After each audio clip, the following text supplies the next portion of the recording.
What's good? What's good? We got season 1, episode 4. First episode we're gonna do in the calendar month of March of 2025. Got a couple breaking news topics we're gonna talk about today. Getting into March, going into the spring months. I got my man Matt Miller here with DFW News You Can Use. Matt, what's going on with you today? Man, what's happening, Chief? What's good, Matt? Man, you Dallas. There's a lot going on in Dallas right now. We're gonna get into them topics. Something to get your people back for DFW News. There's a lot going on in the sports world. There's a lot going on in the real world in Dallas too. No doubt. Keep it to the sports and topics for us today. We'll get into the main topic that we wanted to get into. Oh, and I didn't even introduce myself. It's Willie, also co-hosting Real Game Podcast. Again, this is season 1, episode 4 for us today. I got a little excited because we got some breaking news out of Dallas from last night's game. We got Kyrie Irving tore his ACL doing a driving basket against the Kings last night. The Mavs ended up losing that game, but more importantly, they lost Kyrie Irving for the season, for the rest of this season, and probably going into the 2026 season as well. We got Matt here with DFW. How you feeling about that, Matt? Man, I'm hurt. Like, what else gonna happen?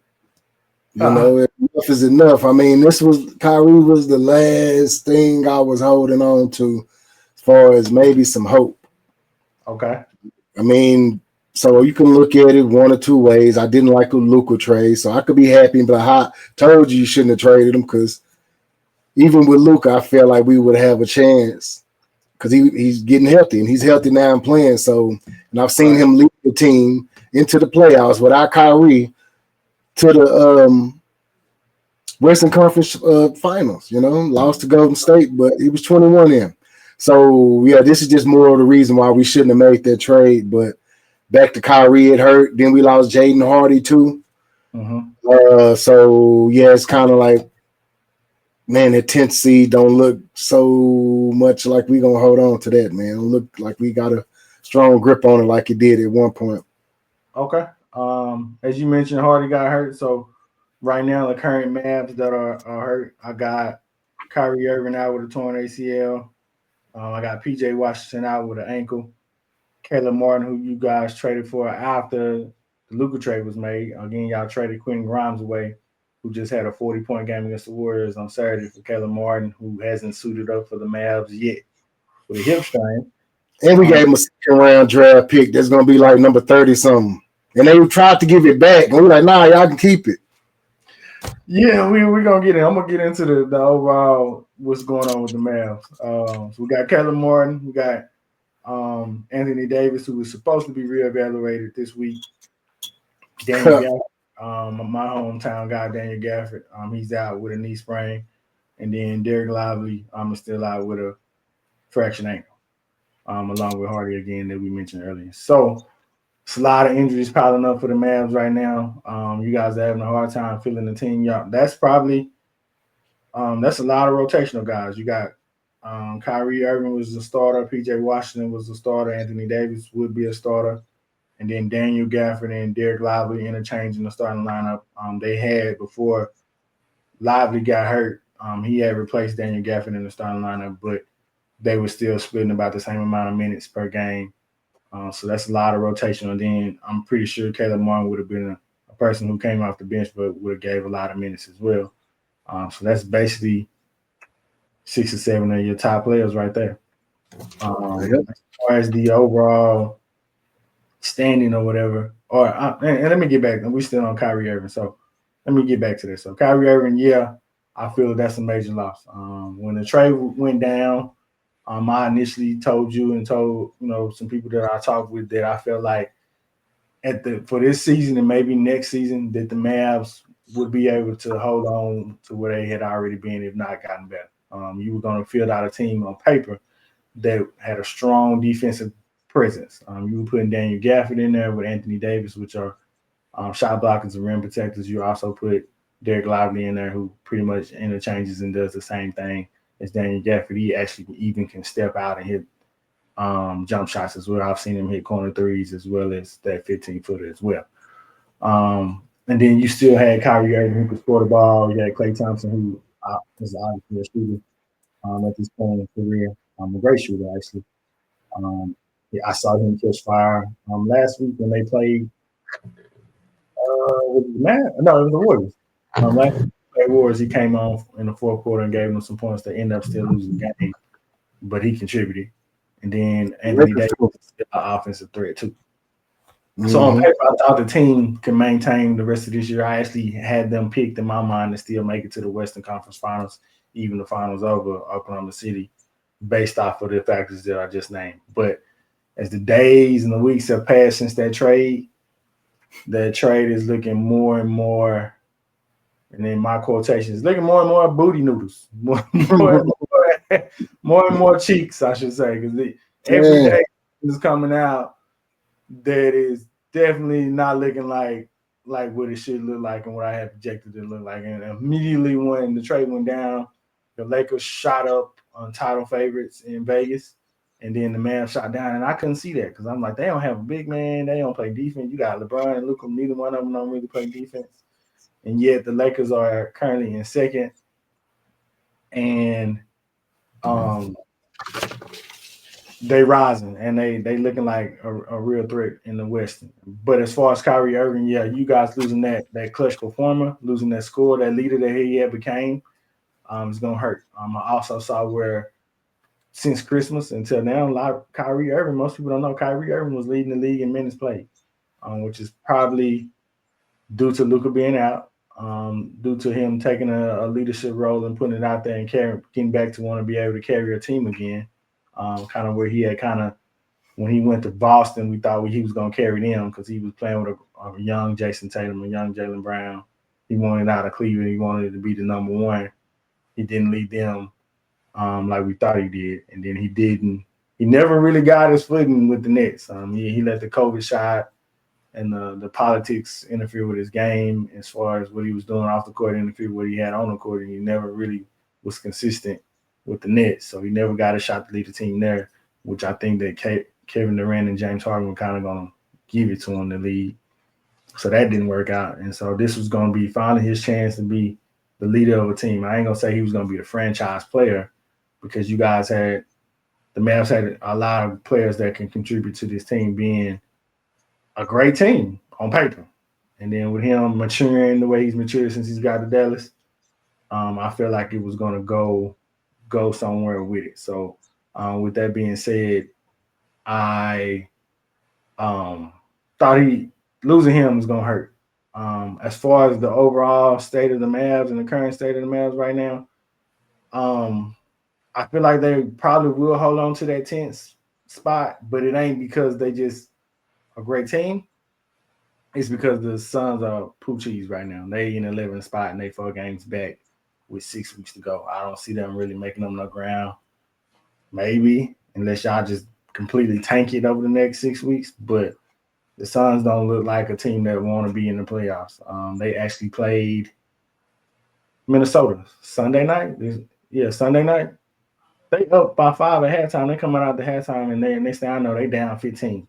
I was like, man, what's going on? Dante Divanchenko and Anthony Edwards went to work on them, man. Yeah, they did, and it didn't look like they want to make the playoffs. It looked like a team that is just basically quit on everything that they are preaching there in these interviews. So I can't see them just coming up and surpassing the Mavs right now. And then with Wemby out with San Antonio, I don't see them doing much. Blazers, maybe. I mean, all them teams both them teams you named right now without Kyrie, they have an identity. We don't have one. I mean, at least we had a Kyrie that we know, okay, when the going gets tough, we got this guy. He gonna create for us. I mean, who do we have now? Unless Anthony Davis come back, which I don't think he will. But if you look at last night, we were playing the Kings. The Kings were number 9. We number 10. Right. Kings on the 4-game win streak now. Now we on the 2-game lose streak. But they beat us 122-98, like easy. Easy way. Kyrie 9 minutes, like, and that's because we don't. I mean, Kai Jones ended up putting 20 points for us. We just picked him up off the waiver from whoever cut him. I don't know shit, but wherever he came from. He been out a little while, but I don't know if he got picked up. I know he had a little episode. Yeah, he was in the G League. He was playing. He was on somebody else's team on the 2-way. He was out in 2023, but somebody had picked him up. I can't remember exactly who it was. But yeah, he came in and contributed. But that's because the points got to come from somewhere, you know. So yeah, it's gonna be tough. I can see somebody catching us. Not just they gonna catch us, but we're gonna go back to them. We're going backwards. Yeah, you know. Yeah. Okay, I can see that. I guess I was being more optimistic, more pessimistic on the Suns, just because. And most people don't know this. Since Kobe retired, Kevin Durant has been my favorite player since he was at Oklahoma City. So I follow the Suns a little bit more closely. I'm real disappointed in Kevin Durant and the Suns. So I kind of talk about them in a manner in which it comes with some frustration behind it. Like, come on, man, y'all the 11 seed. You got the only team in the league with 226 point per game scores, and y'all in the 11 seed. But it ain't just a score. It just look like some people out there playing basketball that have never played basketball before. They roles ain't defined. And then when they need a bucket or something goes down, the only offense that they have is just offense that is isolation. So they give it to Kevin Durant, they give it to Devin Booker, and say, y'all go score. Make a miss.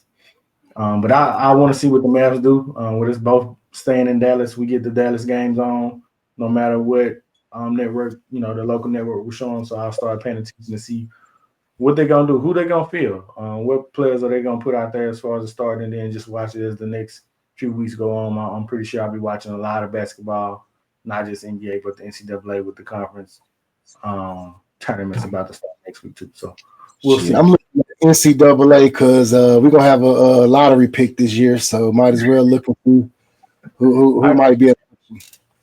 Okay. Also, current state of the Mavs, man, just the overall with the organization right now, it seems to be having a dark cloud over them since that Luka Doncic trade to LA. And I say that because the fans are upset. I'm on the season ticket waiting list right now, and they announced yesterday that season tickets are about to go up by at least 8%. I got online last night and saw some season ticket holders that are currently holding season tickets that said their tickets going up by 15%. And have almost doubled over the last 2 to 3 years based off of this new owner.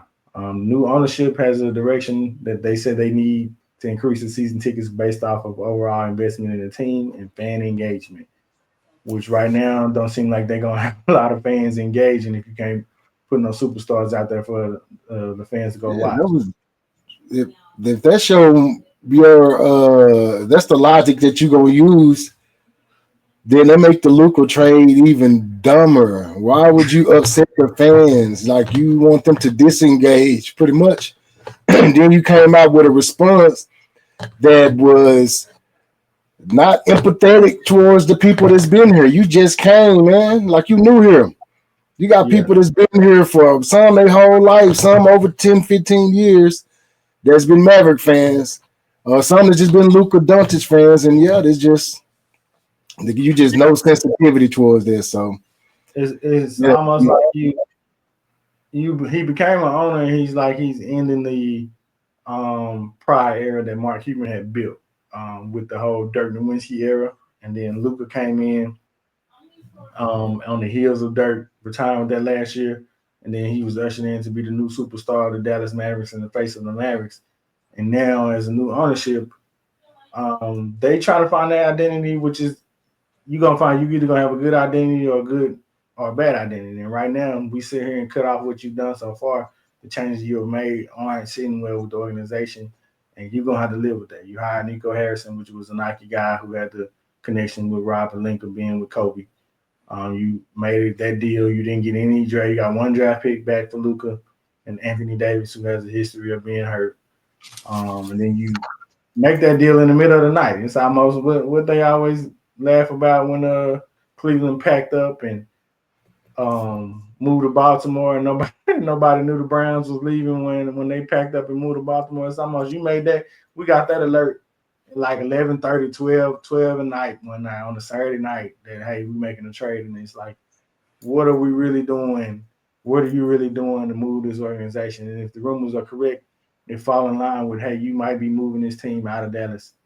And that's long term because you pissing off a fan base that has poured their money in, seeing that championship run in 2011, but also making it to the finals in 2006, having Dirk spend his whole career here, and then it just seemed like Luka was supposed to spend his whole career as a Maverick as well. You got a young superstar, 5-time All-Pro. He's always in the running for MVP. He led the team to the finals, and the very next year you trade him out. You're doing a lot of stuff to disturb Dallas, and it ain't looking good. So you're gonna have to make some changes or do something. And I don't really know what you can do right now, but over the next 2 to 3 years, you're gonna have to really figure it out because you're making moves that right now that will take 2 to 3 years to fix, I should say. Matt, what's your overall opinion on the current state of Mavs and the top down, I should say? Well, first I'll just say I'm not going to. We can't blame them for Nico. Mark Cuban hired Nico. Okay. He was in place before they got there. Somewhere along the line, Mark Cuban was still supposed to have some control in the basketball operations, and then they, after last year, after we went coming into this season, they removed that from him. So let me know that somebody was trying to take control. They wanted something, and it was going to be. It worried me a little bit, but I was like, all right, Nico, he seemed like he know what he's doing. He made some good trades, prior to this year, before he started getting smart or, feeling like he a genius. So, yeah, because it's crazy. We, like you said, when I was mentioning the Caleb trade for Grimes, like you outsmarted yourself with that. Not only if we trying to win now, why are you worried about Grimes wanting to extending Grimes? We trying to win now, right? So let's just do it now because he was playing some damn good basketball. Then you trade him for a dude that still haven't suited up for us, and you pretty much make them take their second round pick that we could have got back. Then you pretty much had an opportunity to reverse the injury, and you like, nah, we're gonna keep it the same way. Y'all keep this draft. So the current state is sad, man. I mean, it's troublesome, worrisome for me. A long-time Dallas Maverick fan since 1991 when we got Jim Jackson. Me being like officially a fan of NBA basketball, and of course I'm gonna choose the home team. Right. And I remember that. Okay, we got this rookie. He didn't play till like midway through the season, but that's what I was looking forward to. Being around that long, ownership change from Don Carter to Ross Perot to whoever else, then Mark Cuban or somewhere along the line. Yeah, we're going backwards now. Okay. We're going backwards. And at the same time, I did say before that I felt like everything was with the intent on moving this team to Vegas, and the evidence to that is getting clearer and clearer. It's like you were trying to piss off the fans. Oh, man. You're trying to piss off the fans, and have a reason to leave. You know what I'm saying? Like, hey, we're not making any money here, so we got to go. Or the fans not engaged with us, so we got to. So you just trying to create something that's not there. And then just want to kind of backtrack. Not only so when you were kicking Luka out and, pretty much just trying to use this propaganda that he's not a hard worker or that elite type player. You mentioned dudes like Shaq, and I ain't knocking none of these dudes, Larry Bird, Michael Jordan, Kobe and stuff. But you in Dallas, if you want to really win over the fans, you would have just said Dirk, and they would have killed it. We'd be like, oh, he ain't Dirk, like, oh, okay, I can feel that then. But you're gonna use these dudes. We're like, man, okay. I mean, we respect them, but Larry Bird, he drunk too. Didn't Larry Bird drink beer? Yeah. You know, Shaq. and had that weight issues and stuff. So, you know, and they all great. Not knocking them dudes. I'm just saying, like, everybody comes with their own baggage. And the baggage that we were getting from Luka, the production outweighed that 10 times. So you go with the production and move forward. You don't take that risk like they did because you end up looking like you do. Now we are under the curse of Luka. Sounds about right, man. So yeah, I can agree with everything you said on that one. And I guess we'll wait and see how this all plays out. Again, it ain't looking good, especially with the Lakers surging up the standings. Luka playing the way he's playing. Lakers are currently second. They will definitely be in the playoffs while the Mavs are fighting for a play-in spot. It's crazy because they was in the play-in last year with Anthony Davis. Now we got Anthony Davis. We in the play-in. Like, what was y'all thinking, man? He was this great. Why he couldn't get the Lakers past state troubles? Luka get there. They on a 6-game win streak now. They done shot up to number 2, like you said. They're not catching OKC, but it's gonna be somewhere between 2 and 3. Then the Nuggets gonna fight it out. And the way the Mavs or the way the Lakers design, I know how LeBron thinks. He would have tried to line it up so the Lakers now could play the Mavs so he can get an easy first round. And then I think they would have to, if they started today, the Lakers would play Nuggets in the second round. So we'll see. Like I said, we'll see how the standings end over the next 6 weeks, going into the middle of April, with it being the beginning of March. But the way the state of the Mavs, this is going to be a sour season, coming off the heels of a finals appearance last year when everybody thought that, hey, the Mavs are just going to make some moves, quick slight moves to get them back to the finals, and let Luka and Kyrie do their thing. And right now, going into the end of the season, the Mavs don't have Luka Doncic or Kyrie Irving playing, or Anthony Davis, who they traded for. So we'll see how that goes. Segueing over to another hot topic from this past weekend, we're going to switch subjects in sports. We're going to go over to boxing, in which we had Gervonta Tank Davis and Lamont Roach fight on Saturday night. The fight ended up in a draw where 2 judges judged it as 114 as a draw, and then the last judge had it 115-113, Gervonta Davis. Highlights of that fight was Lamont actually keeping up and handling or staying in the fight with Tank Davis. There was a big mention on the kneel down that Tank Davis did in the 9th round for some hair grease, he said. And so that wasn't counted as a knockdown or a kneel down, I should say. And if it would have been counted, there might have been a little bit of change in the scorecards. But as far as the overall fight, it seems that maybe they will go into a rematch, but we'll see. Matt, how do you feel about that overall fight, starting from the beginning of it to how it ended and the pressures that both fighters put out after that? Well, let me start off. The knockdown wouldn't have changed the scorecards, man, because they don't have open scoring, so they can manipulate them to what they want them to be. Still get the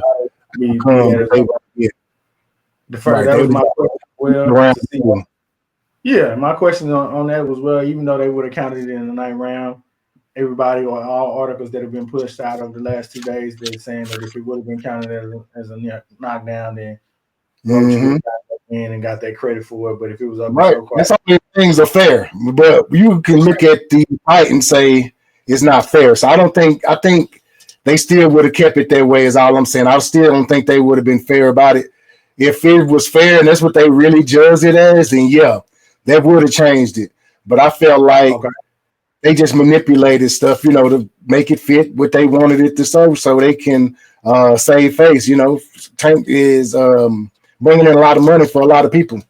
So him losing right then, and people in boxing have this opinion that you have to really beat the champ to dethrone him. Like, you got to do something extra. Like, just beating him barely ain't good enough. And that's I don't understand that. Like, what if I'm just barely better than him and I can't beat him? I can't take his belt, And you only see that when you got a dude that's still hot, got a hot name. But if you got an older fighter, fighting an up and coming dude, then he can lose his belt a little bit easier than somebody like in Tank position. That's almost like one of the faces of boxing at this time. But as far as the fight go, I totally get. I wouldn't say it was a robbery. I don't. Robbery is just something that's just blatant and that you cannot dispute. Right? It was a close fight. I would have picked Lamont to win, but Okay. I still don't say it was a robbery though, because the robbery again, it was a close fight. So a close fight, to me, in my opinion, can't be a robbery. You got three judges for a reason, and everybody not gonna see it the same way. Right. I'm a judge, in my opinion. So what I judge it as, is just me. But I can understand somebody seeing it a different way. But I don't use robbery when I talk about it. But I do say I don't think it was. I think it was a little biased as far as who they wanted to win. Even the knockdown, nobody else gets that benefit of the doubt. When you do something like that, he swung at him and kind of flipped him here a little bit. Yeah. That's good enough. I mean, you cannot take a knee in the middle of a fight. That is a foul, and that is going to regard in a standing 8 count at least. They got to count it as a knockdown. Then the ref actually started counting and Right. stopped. You can't do that. I had somebody tell me that you can, and I don't know where they got that information from, but no, still don't know where they got it from. I've never seen. No, you Huh? can't. I've never seen a person take a Nah. kneel down, run to the corner, get their The face referee wiped. has to call a timeout. I mean, if you drop your mouthpiece, you can't just stop and take a knee so you can pick up your mouthpiece. That's Right. why the thing in boxing, they tell you one of the first things they tell you, or the last thing, when they giving you the bring you into the corner. Bring you in the center of the ring. Is protect yourself at all times, because you got to protect yourself at all times. You don't call your own timeout. So that was some bull. Tank needs to be wary of taking a rematch if he gonna come in with that same energy. If he's not, I would rather he take the rematch because I want to see if he actually gonna come in and or go to camp and have a better camp and come into the fighting better. Because the one thing that I saw that alarmed me was Tank wasn't jabbing. Like you just going straight for power shots, trying to knock him out. You look at the punch stats. Tank landed 10 of 69 jabs, 14%. That's low, man. Your jab is gonna set up your power punches. Then you just look at the amount of punches thrown. Lamont was in there working, so Lamont was taking more risk against Tank. He threw 400 punches. Tank opportunities are there to counter, and you just wasn't capitalizing on those opportunities because Lamont understood what his advantages was, and he used them against you. But the one thing that you always got to use is your jab. And Lamont jabbed. He hit you 25 times with a jab, but he threw 148 jabs because he know that your jab don't always got to land. It's just used to blind the other boxer sometime to set up another punch or to disrupt whatever he got going on. So Tank definitely let us down. Us Tank fans, I'm a Tank fan, 10 toes down. Shout out to Tank. He part of the light skinned brotherhood community. So the full blood light skinned brother community. So yeah, I appreciate Tank, man, for repping, but he didn't rep the other night, man. That was sad. He getting into it with Calvin in the corner. They having words. He just seemed like he just wasn't focused, man. I seen he came out one round, and I've seen him do it before. He looking at something else that's going on. Like, focus, man. I don't know. You and your opponent, you only got this amount of time with you in these rounds in this fight. You done did all this training for this. Go ahead and just divert all your attention to what you're saying, which is the fight. Right. I agree with you on a lot of that, what you're saying, and I took a more high level standpoint on my notes, but you touched on it. Me coming into this fight, I already had in my mind Tank wouldn't take a loss based off of what you said about him making a lot of money as being the pay-per-view draw. He's fighting Lamont Roach, who isn't just a high name. Most people wouldn't know the name unless you're just a boxing fan. And so I knew in my heart, in my mind, Tank wasn't going to lose. So when I end up with the results and it was a draw, and it being somewhat subjected to the judges being who they are and Tank being the draw, I feel like it might have been a little bias in there just based off of, like you said, it wasn't a robbery, but if you sit back and watch and you take a look at the stats, someone who is into boxing, who's from a technical standpoint, you would lean towards Lamont Roach winning that fight. And so when you get into a controversial topic like the kneel down, most of the time, most people wouldn't be able to do that, but he gets the benefit of the doubt. And then you come all the way to the end for it to be a draw, and those are the results. So you gave a shout out to Tank. I'm gonna give a shout out to Lamont Roach for doing his thing, um, putting up a good fight, being a great opponent. He's already said that they have a rematch clause. The Tank put it in their clause if he had lost the fight. Um, but he didn't technically lose the fight, so he doesn't necessarily have to jump into the rematch based off of that clause. However, the fans right now want to see them run it back, so we can find a definite winner. And this time, maybe the judges won't be so subjective, or Tank's pay-per-view drives won't be something as a factor. Because the whole time I've been watching Tank over the last few fights, I've walked into all fights thinking, hey, he ain't gonna lose based off of him being a draw and making a lot of money for a lot of people current. So that's my take on it. I look forward to getting rematch if they do so, because I saw when people were trying to figure out who would he fight next, because he's saying he maybe only got 4 fights left in him. But if you're gonna do it right now, you gotta go ahead and just do the rematch, just to make sure everybody knows who's better fighter. Is it Tank Davis or is it Lamont Roach? You can't have 1 foot in, 1 foot out. So you need to make up your mind what you're gonna do. Because that will cost you, man. You seen what happened to Roy Jones against Tarver. They gifted him that win, and he gave Tarver the rematch because people didn't agree. Got knocked out the second time and the third time. So be careful. Be careful. I also want to shout out my guy Gary, not my guy, but good boxer Gary Antoine Russell for winning. He definitely pulled off a great win, winning his first championship against Rayo, who was the favorite. But next time, we hope we're going to see a clear-cut winner. I don't care who it is. You know what I'm saying? Somebody needs to either dominate the whole 12 rounds or get us a knockout. Most definitely. I can agree with you on that. So I think I think it'll be a good rematch. The fans want to see that. We want a clear-cut winner. Unlike another fight that happened within the last 2 years, and they was trying to get that rematch, and nobody really wanted to see that rematch based off of it. It was definitely a clear-cut winner in that first round. Yeah, you going too far now. I don't even know. You off topic, man. Why is we going back to 2 years ago? Fans with the fans want, man. I'm just agreeing with you said. Man, you know what I'm saying? What you doing? I got you. All right, well, we'll segue out of that and kind of dive into another sport that we haven't talked about today, but we talked about it on our last show, which was the NFL Combine and the results on that. And we'll tie this subject into our more or less segment. Again, this segment is based off of Matt's last name being Moore. He's either going to state whether he wants more of it or less of it based off of the vibes he's getting off the subject. And then I'll follow with my opinion on that. So the first topic in the more or less segment, and these are quick hitters, but we also will give our third opinions on it as well. This one is a subject that is close to Matt since he's a Texas Longhorn fan. We got Isaiah Bond doing his presser last week, stating that he was guaranteed going to break his former. Well, I don't think they were teammates because he wasn't there when Isaiah Worthy was there, or was he? Nah.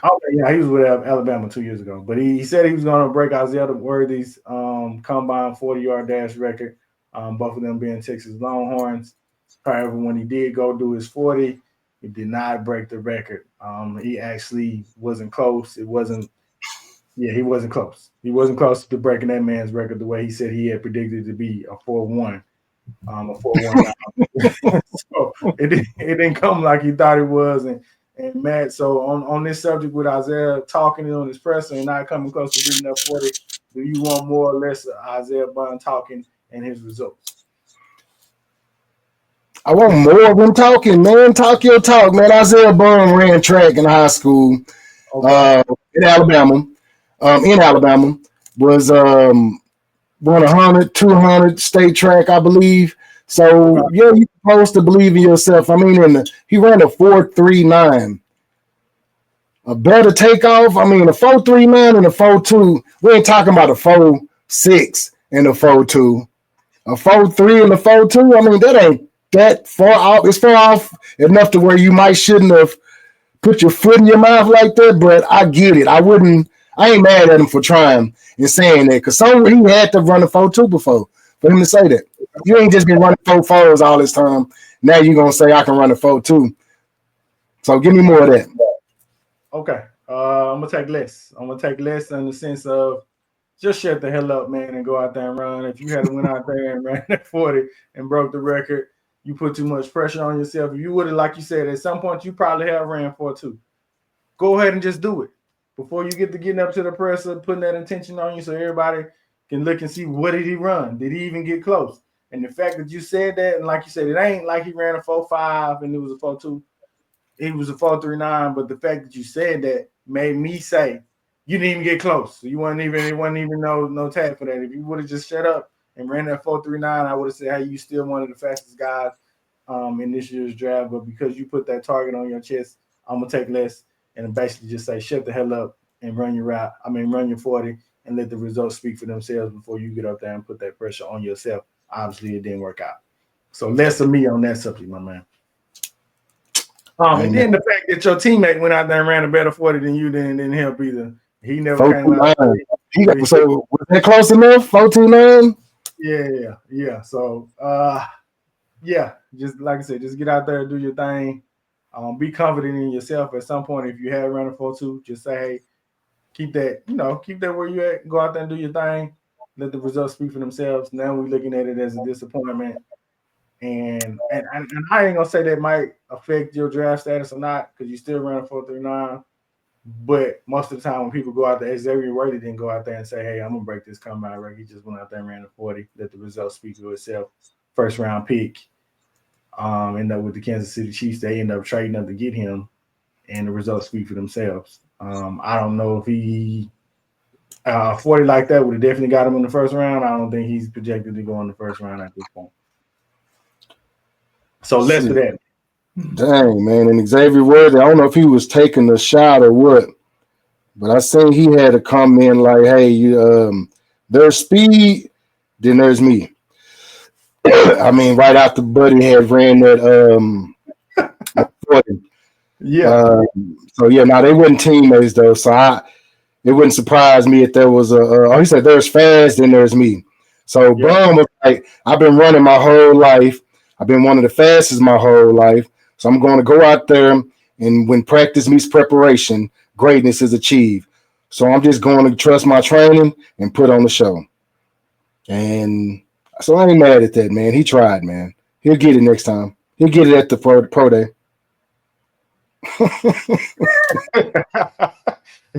It is what it is. You didn't break the record. You said you was, so you didn't do what you said you was gonna do. Yeah, you still got to do it at the combine. Less of that. Now we want to break it down and get technical. So now I'm gonna move on that one. Less of that. Less of the topic. More or less next subject. We got one of the guys off my former team, or on my team, a former player, I should say. Deebo Samuel Sr. has been traded to the Washington Commanders for a 5th round pick. Matt, you want more or less of Deebo with the Commanders right now?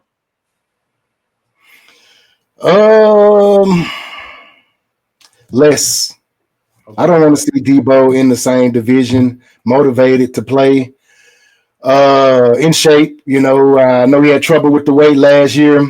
A lot of that was due to him having pneumonia, him having injuries, not being able to work out. I mean, according to reports, right? So I think he's going to fit their offense. Him, Cliff Kingsbury, Jaden Daniels, all them guys, Terry, whatever my dude, the other receiver name is. Yeah, they're going to all fit. Man, it's going to be that's a problem for us in Dallas. So I want less of that. He gave us problems when he was with the Niners.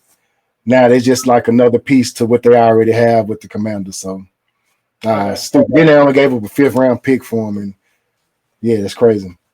Okay. Emotionally, I want less of it. I was a Deebo fan. He scored a lot of touchdowns that, especially 2 years ago when he scored those 3 against Philadelphia to pretty much break them for the rest of the year. He did a lot of good things for the 49ers while he was there. Logically, I want more of it. I watched Deebo's production drop off drastically this last year, especially with the amount of money that he's due. and not necessarily saying that we need to allocate that money over to Brock Purdy's contract. Because if you watch the Ha. previous episodes, you know that I don't want them to pay Brock Purdy nothing more than $30 million. However, um, when it was his time to shine and be the number one receiver, and even without Christian McCaffrey, they gave him a lot of carries to help supplement the run game for lack of Christian McCaffrey and the times that he was supposed to be the number one receiver without Brandon Ayuk. He did not he did not uphold what we needed him to uphold. Jawan Jennings came in there as a receiver and shined and became the number one receiver and the number one target for Brock Purdy throughout the year. Ricky Pearsall even came in and had a good strong back end after he came back from the gunshot wound and then getting acclimated to the NFL on his rookie on his rookie season as well. Debo actually disappointed. It was one time, it was a game where he was wide open. And I can't remember the game, but he was wide open and would have scored on the touchdown. He dropped it.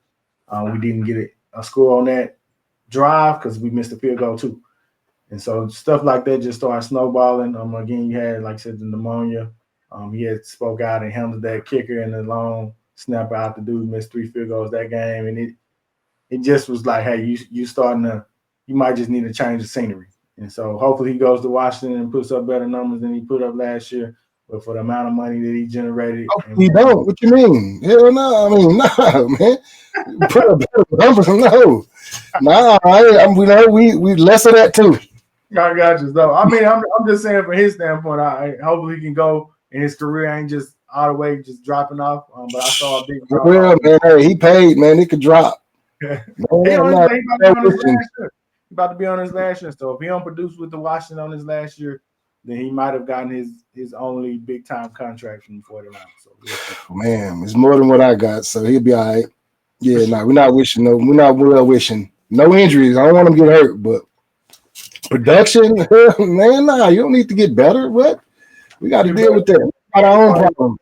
Crazy part is he normally killed against the Cowboys. He killed in both playoff games a few years ago. I'm He not killed seeing him twice a year. Say that again. Now you got to see him Now we got twice to see him twice a year. Yeah. with Clint as his OC and Jaden Daniels. So that they can put a nice little package there with That's what I'm Debo, saying. Jaden Daniels, and Terry McLaurin. So we'll see how that goes. I don't have the 49ers not to play him twice a year, so I'm okay with that.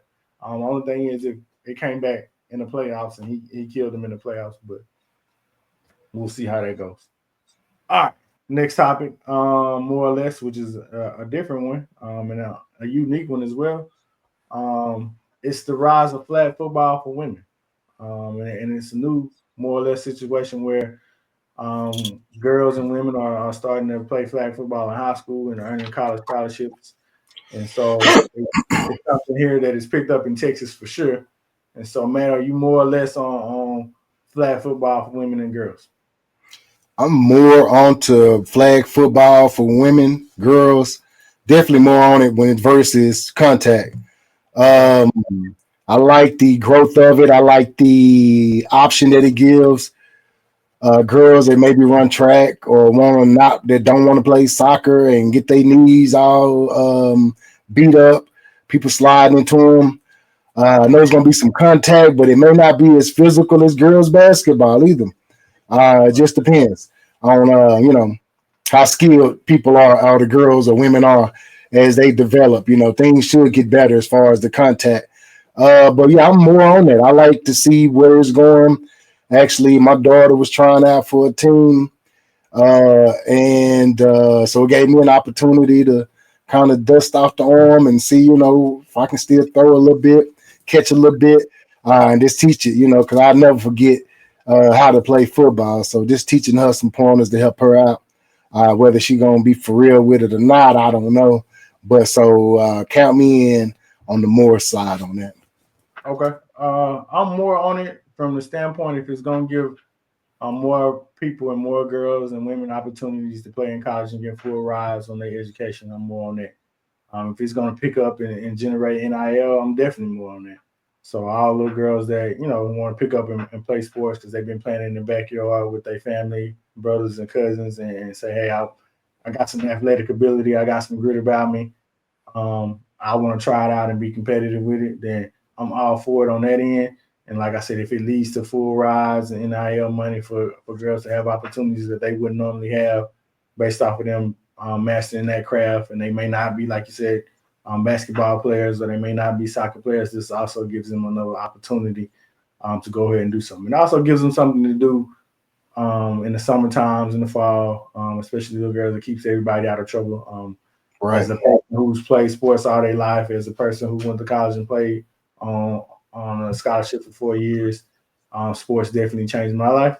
And so I would love for anybody to take advantage of that because it's another opportunity for someone to use it to get out of a situation or get an education going forward to further the life that they want to have going forward. So I'm all Yeah. for it. More of Feeling that too. Once they get them track girls in it, it's gonna be some trouble. Cause the thing about flag is, boy, speed kills, man. It got kills. I can see it, but um, I do want to. I miss my segue. okay. Gotta say that. So my bad on that. I was supposed to segue into something, but we are talking about track right now. Since I did say that, I want to just ask you something. This bring ups because we mentioned the combine Okay. and my guy Isaiah Bond and what he ran. And then we had my guy Matthew Golden from Texas running 4.29. So Okay. I want to know, do you know the 7 fastest times? Who ran the 7 fastest times in combine, official fastest times in combine history? That's a good question. Me playing football and paying attention, there was a time where I did keep up with it. I would say probably over the last 7 to 10 years, I haven't kept up with people who have run the 40 unless they broke records and things of that nature. So when it came to mind, the fastest people that I know that ran great combine 40s, again, I was with Chris Johnson when he did his, or I ain't gonna say I was with him, but I remember him running his 40. Damn, He for was real? with him. But I remember him running his 40 and breaking records. I remember Darius Hayward Bay running his 40 and getting drafted in the first round by the Raiders because they passed up on Michael Crabtree, which I thought Crabtree was a better receiver, but was happy the 49ers took him back then. Um, and that may be, I feel like I'm missing somebody else that was notable, but I do not know the 7 fastest. And if you're saying some of them came from Texas, I'm interested to hear the answers on that. All right, so we're gonna start at number 7, and it's a tie for number 7. This Okay. dude is from Texas. We got Marquise Goodwin, wide Ah, receiver out of Texas, ran a he was a track guy 4.27. for the Niners too. He I should have known Yep. that because he played for the Niners as well. He was a track guy. Okay. And Henry Ruggs, 4.27, Alabama. Okay. Goodwin ran his in 2013. Henry Ruggs, he out of Montgomery, Alabama, ran his in 2020. Gotcha. All right, then so coming up next at number 6 is Tyreek Woolen for the Seattle Seahawks. Okay. Coming back out of University of Texas San Antonio, Okay. 2022, he ran a 4.26. Gotcha. What round did he end up being drafted in? Ooh, you got me there. Second, third round, something like that. Oh no, I had to look that up. Um, See what he got where he got him on the draft board. That's all I was listening. I know I got you. Well, one of these dudes, I remember when he was drafted. When we get to that, I'll tell you. Okay. Um, Chris Johnson Gotcha. is next up at number 5. He ran a 4.24. That's the one you remember 17 years ago, 2008. Yeah. Chris Johnson is out of Orlando. Went to East Carolina. Yep. And of course, he was in the first round. This next dude was drafted in the 7th round. Okay. Raniel Menendez. Not Raniel familiar with that. Menendez in 1999, my graduating year, ran Okay. a 4.24, just like Chris Johnson. He Okay. went to Eastern Kentucky. He was a wide receiver, 5'9". Gotcha. Okay. Kalen Barnes from Baylor ran a 4.23. He's a cornerback.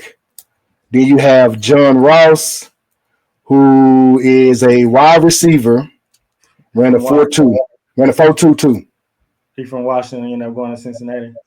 Yep. So before this next person, John Ross had the record with a 4.22.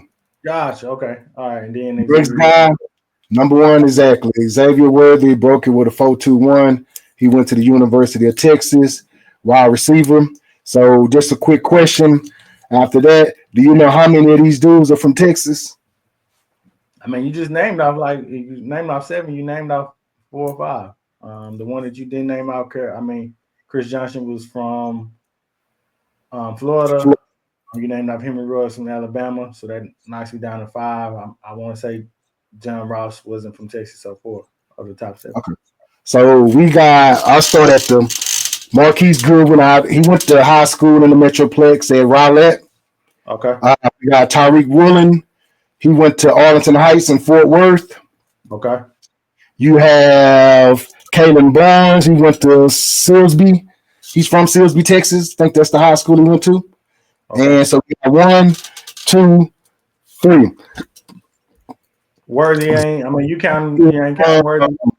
He's from Fresno, California, and John Ross is from Long Beach, California. So officially, California got the two fastest 40 times recorded. Okay. All right, I'll give you that. I know you're a big Texas guy, you're a big Dallas Metro guy, so knowing somebody from Rowlett, I think you said another guy was from the DFW. So he down there won his state by his damn self. I mean, I know he had teammates, but he was in every event when they went to state. You know what I'm saying? Like long jump, 4x4, 100, 2. Like, he was killing shit. I got you. He was the one who I want to say when he was playing with the Niners, his daughter might have passed away, and he scored like maybe the next day. They contributed to that because he had ended up getting emotional after scoring that touchdown. So I remember for that. So that's what's up. That's a good stat, man. And we'll have the next episode. We might even create a segment for trivia question like that. Based off of Dallas, I might have to do some Arkansas stuff. I ain't gonna give you a whole bunch of. All right, man, bring it on, man. You know, because it's key card. If it's coming to Dallas, you can't ask me. Yeah, I got you. Okay, so that concludes. Well, I ain't gonna say that concludes our topics for this episode on season 1, episode 4. You got anything you want to reiterate or address before we end this episode in this segment? So. Let's see. Let me just double check. Don't believe so. I know when we get off, I'm be kind of mad. I'm be like, damn, I did have something I could have said. But just shout out to everybody that we mentioned in this podcast. If you watching this podcast, shout out to you. Share it with your friends. We doubled our views. When we had 10 views from the previous week, we was up to like 20 something, at least on the. I was like 1,000 or something like that. I thought, was it 10? Oh, I must have been drunk or something. I don't know what I was looking at. I never really looked at the. No, I know you're right. It depends on what channel we had it on. But yeah, our view, we definitely going to be more in tune and bring stuff together as far as some coordination and having stuff, in order. Because we do plan on growing. Stick around. We're going to be consistent with bringing you news, bringing you our opinions on what's going on in the sports world. If you got any ideas, anything that you want to bring to the table, I mean, shoot it to us and let's see what we can do about that. But definitely be patient with us. If you're a fan of ours, then thank you and continue to help us grow. Gotcha. I appreciate everybody who viewed it. I said every episode we done put together, we've actually grown as far as the production, the behind the scenes stuff is getting better from every episode. If you take a look at episode 1 to now, boy, it's a big difference. And we only 4 episodes in. I can only imagine what we'll do when we finally start getting them rolling and get the coordination of everybody jumping in and being under the same and promoting it more than what we're doing right now. So I look forward to the growth. I'm gonna come back and look at this one, season 1, episode 1, the end, and see where we go. A couple months from now, even to a year. So, I appreciate everybody. Exclusive though, we ain't dropped it. I didn't drop season 1. Did you? I mean, episode. No, I only dropped the clips. But even when we recorded, I could tell like the production and stuff that we've done, the knowledge and stuff that we learned just doing 4 episodes. We're gonna have to say that for a throwback Thursday one day. Just to kind of Once we get a certain point, we're gonna come back and drop that one just to kind of show from then and now. You know what I'm saying? The difference. But we're gonna get to that point. But yeah, go ahead. I'm sorry, I didn't mean to cut you off. No, it's all good. Like I said, we look forward to the growth. So shout out to everybody who watched it. We'll go ahead and wrap this one up again. This is season one, episode 4. We got Matt with DFW News. I'm the co-host Willie. I want to Again, say one thing. My bad, Willie. I gotta say this, man. Rest in peace to my guy Raheem Davis, man. okay. My childhood homeboy. Grew up together. Him, his twin brother. He got twin sisters. They're separate twins. Him and his brother's twin. Him and his sisters are twins, but grew up with them. They was like brothers to me as we were growing up. Definitely some damn good friends. They the reason I got into playing organized football. Raheem was a leader, challenged us all when we was playing ball, helped us all get better. Me and him had competitions, you know, little bullshit competitions kid have. Who gonna grow the first mustache and little crazy stuff, you know. He was older than me, but I would always try to compete with him because, you know what I'm saying, he was just that kind of guy, you know what I'm saying, very likable kind of dude, lovable dude, man, you know what I'm saying. Always came in peace, but could definitely cause some destruction if you forced him to. So rest in peace to my guy. Shout out to his family and definitely condolences to everybody, you know, that's hurt from their loss. Okay. Sending condolences to his family. Okay, good deal. All right, with that being said, we'll go ahead and wrap up this one. Again, this is season 1, episode 4, Real Game Podcast. Everybody have a great day. All right. Peace. Peace out.